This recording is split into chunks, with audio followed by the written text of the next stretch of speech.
training yung aking mga tao, hindi ko pa kabisado mga gamit namin. Ibig sabihin, dominante masyado sa tingin ko yung kadring pang politika doon sa kadring pang militar.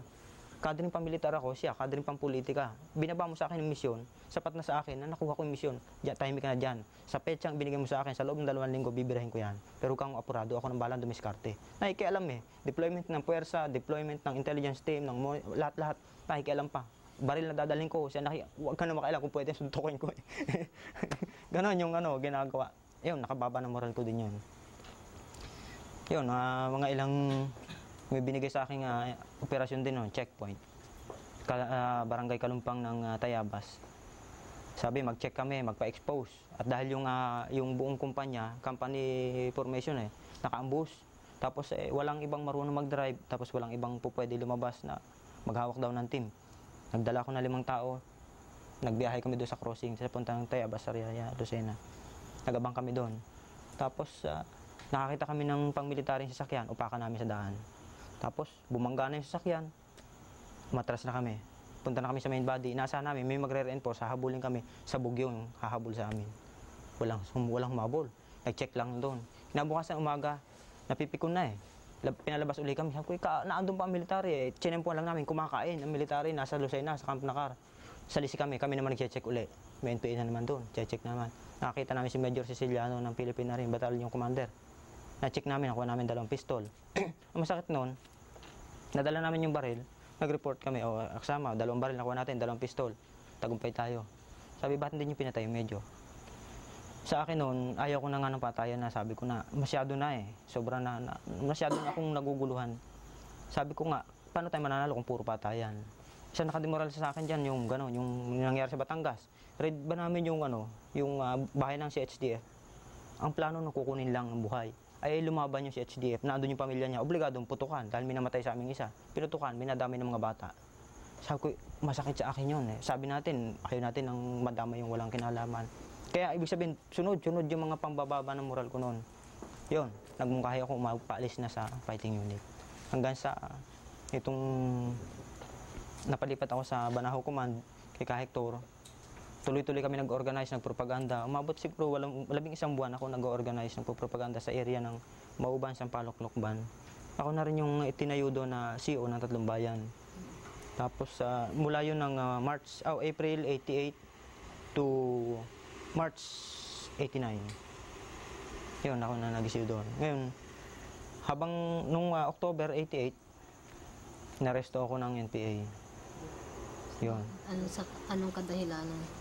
Ang pagka-aresto sa akin, ako pala ay inirekomenda nung, hindi ko alam noon, inirekomenda ako nung asawa ko noon, si Bing, na arestuhin at imbestigahin dahil sa may mga question sa aking partisipasyon sa kilusan sa loob ng 8 taon.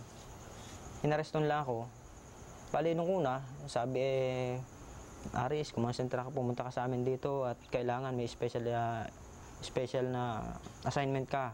Papaloob ka sa special team na mag-aaresto sa mga DPA sa bawat unit. Okay lang sa akin. DPA pala yan eh. Ubusin natin yung mga DPA niya. Yung ganun paniwala ko dahil ako talaga sa kilusan eh. Tapos bago kayo mag-operasyon sa Laguna, Quezon para manghuli, pwede ka makipagkita sa asawa mo, yan ang sabi sa akin. Lalong okay sa akin dahil 3 buwan na kami din nagkikita. Pabor naman sa akin yun. Akala ko magkikita kami. Pagdating doon, kinadayin ako. Inaresto ako nila Ka Roger, nila Ka Iban, yung iba pa, 3, bali 5 sila. Panimula, 1 oras kaming nag-uusap ng ganito, sinasabi nilang ako'y DPA. Kaya kung ako'y susurrender, 2 pinamili niya ako sa 2. Kung ikaw ay aamin, Aris, na ikaw ay isang DPA, hindi ka namin kakadena. Katunayan niya, marami nakakadena dyan. Hindi ka namin kakadena, hindi ka namin tutorturin, ikaw ay papalayain. Dadalhin ka sa rehabilitation center sa Samar, sa Kalinga, Apayao. Tapos kung ikaw naman hindi aamin, kakadenahan ka namin, tutorturin ka namin, tiyak na hindi ka tatagal, mamili ka sa 2. Sabi ko, wala akong pipiliin dyan dahil pag ako hindi umamin, tutorturin ako, ayoko niyan. Pag ako umamin, hindi man po pwede, hindi man ako DPA, saan ako lalagay? Wala. Sa madaling sabi, nakadenahan ako October 19, 1988. Yun. Sa proseso na yon ng pag-torture sa akin, mula sa pagka-aresto sa akin, 2 gabing sunod, 2 araw na hindi ako ginagalaw nila, walang kumakausap sa akin, pero nakakadena ako, ang paa at kamay ko. Kung siguro nakakita naman kayong kadena, yung ganyan, no? Yung mga kadena na kaganyan. Ganyan lang kaluwang. Tapos yung sa paa ko, hindi makakatakbo. Ganyan lang ang hakbang. Kinadena ako ng 2 araw at 2 gabi. Ano to? Ikinulong ka? May seldang ginawa? Walang kulungan noon. Doon ay merong detention na kasya basta ang 15 katao na mga naka-stretcher o yung sako na nakatuhog. Yung para bang pang binubuhat mo yung pasyente, gano'n. Stretcher kung tawagin. Nakahiga doon ng bihag tapos yung paa nakakadena sa kahoy. Kaya nakakadena ka habang tutulog, nakakadena ang paa doon sa kahoy, hindi makatakbo. Yun. Noong ko nakita yung mga pahirap na ginagawa nila, para sa akin noon, parang ako'y napapatawa pa.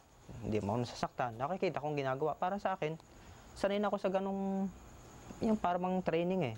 Kasi sa military training, kung tawagin basic military training, yung BKM, marami baga mga drama na akala mo totoo. Pero yung pala, training. Ang inisip ko, mayroong military training, baka ito naman training para sa mga miyembro ng CPP. Ano, baka pagsubok naman ito sa mga paninindigan namin kung talagang kami ay kaaway, kung kami talagang gano'ng katatag sa kilusan. Sa akin, drama. Para sa tingin ko, 2 araw at 2 gabi ako nag-oobserba. Noon, nililinaw ang patakaran. Wala na akong karapatan bilang kasapi. Hindi na ako commander, hindi na ako CEO, wala na akong tauhan. Yun ang sinasabi. Wala na akong karapatan magmungkahi. Hindi pwede akong makipag-usap sa katabi ko. Sino man sa kanila, hindi ko pwedeng tawagin ng kasama. Sa madaling sabi, nilinaw yung patakaran sa akin. Masyado akong naaasiwa na doon. Hindi ko nagugustuhan yung mga ginagawa. Noong nakakita unti-unti ako, merong ilalabas sinisipa, meron doon minumura, meron doon yung ulo ng nakahiga, bubuhatin ng bantay, isasaksak dito, gugupitan ng gugupitan.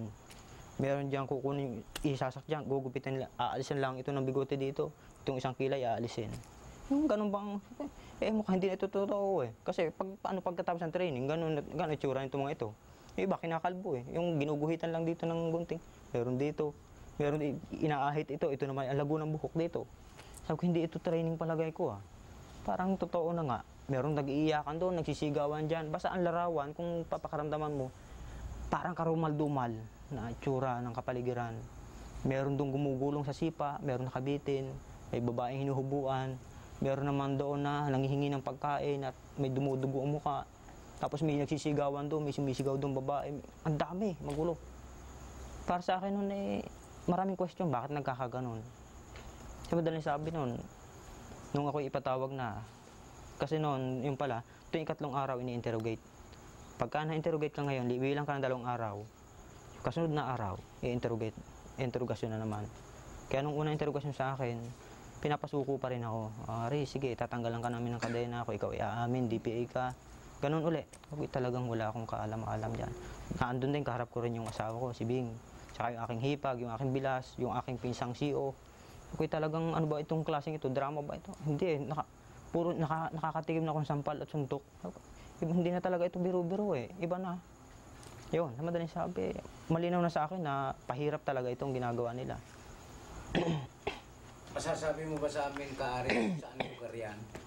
Nangyari po ito sa boundary ito ng ng Sitio Piapi at Kabanabanaan. Sa iyong palagay, Ari, sa mga ilan kayong bihag dun sa lugar na sinabi mo? Nung basta ang dinatnang ko ho ay kung pag-aaralan ho ay pabago-bago ang bilang. Araw-araw nagbabago ang bilang, lumiliit o lumalaki. Nung unang dumating ako doon, nagpapasabilang sila eh. Yung mga gwardiya sa bawat detention, pinabibilang. Merong mga tinatakdang numero 1, pabibilangin. Merong 15, sa kabila may 14, merong 17. Basta nabibilang ko, minsan umaabot kami ng kung 50. Merong 48, merong 40. Dahil may inilalabas, may ipinapasok. Kaya hindi mo mabuo na yung panahong ako'y nakakulong doon ay pareho ng bilang, hindi. Merong inilalabas. Katunayan yan, 3 team, 3 batch ang inilabas. Unang 7, ikalawang 7, ikatlong 7. Yung unang 7 na nilalabas, sabi papalayain daw. Pero nakita namin yung mga damit na dala, suot na mga bantay. Suot na mga nagbabantay sa amin. Yung mga sing-sing nila, ng mga lumabas, at saka yung relo, nakikita namin suot-suot ng mga bantay, at saka yung task force. So anong inisip mo noon? Sa tingin ko noong una, hiningi na, inarbor na. Total, ikaw na may papalayain, akin na lang yan. Ikaw naman parang bihag pa rin eh. Sabi nila, dadalhin sa detention na area, detention center. Doon ay bilanggo pa rin, pero laya. Hindi ka makakauwi. Doon ka lang muna. Halimbawa, 3 taong ka ron, malaya kang kumilos doon. Hindi pa pauwiin. Kaya hinihingi na nila yun. Sa tingin ko, okay lang hiningi. Maski hingin yung relo ko o ano pa, wala akong pakialam. Basta ako makabuhay. Basta pag nag-aral kayo, malalabas yan, hindi ako DPI. Ganun ang pinapanindigan ko. Pero nung mga ilang labas na, siguro pangatlong labas na ng batch yun, yung kadena, ibinalik may putik, tapos may dugo. Tapos yung short pants nila, dahil maulan nun maputik, may dugo-dugo. Bakit kaya ganito? Parang naninindig ng aming ang pakiramdam ko, parang ako kinikilabutan na nun. Parang nung una kasi gusto kong lumahaya Gusto kong ma-rehab, kung tawagin madalhan sa rehabilitation center. Pero nung nakakita ako ng mga kakaduda-duda, parang ayaw ko. Tapos nabalikan ko yung nangyari na yung kasing 6 na buwan na nakakulong sa loob na yon, nakagapos. Yung siya ma-rehab na kung tawagin, mapapalaya na. Sabi ko, boy, lalaya ka na pala, kamay tayo. Buti ka pa, makakalaya ka na. Sabi sa akin.